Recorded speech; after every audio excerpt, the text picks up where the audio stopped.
Binigyang diin ngayon ng Department of Budget and Management o DBM ang mga ipinatutupad nitong reforma sa ilalim ng Administrasyong Aquino ni Edwin Eusebio. May mga kwento sa bawat kwenta. Ito ang sinabi ni Budget Assistant Secretary Tanya M. Hamada sa lingguhang kapihan sa Philippine Information Agency.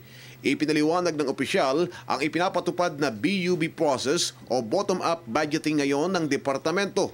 Dito, higit na binibigyang kapangyarihan ng mga civil society organizations.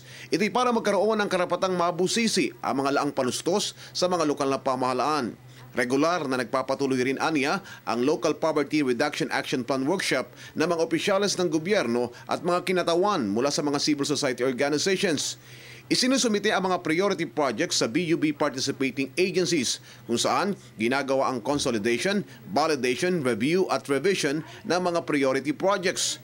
Kasunod dito ang pagsusumite na ng revised list ng priority projects sa DBM at ang integration o pagsasama-sama sa LGU projects sa ng mga BUB participating agencies. Sa ganitong proseso, sinabi ni Yusek Hamada na nawalan na ng power of the purse o karapatan na manghimasok sa pondo ang mga kongresista. Yung PDAF, kung tignan po natin yung history niyan, no, talagang nanggaling talaga yan dun sa pangangailangan na harapin ang mga totoong pangangailangan ng mga komunidad na minsan nahuhulog pag hindi nasasama sa national budgeting, di ba?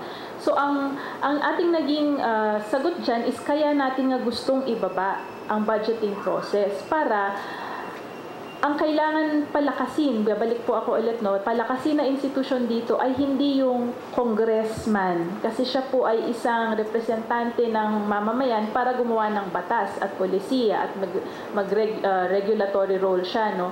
Ang mga dapat nagdi-deliver ng serbisyo sa mamamayan ay yung mga frontline na LGUs, local agencies sa local level. Para sa Telebisyon ng Bayan, Edwin Eusebio.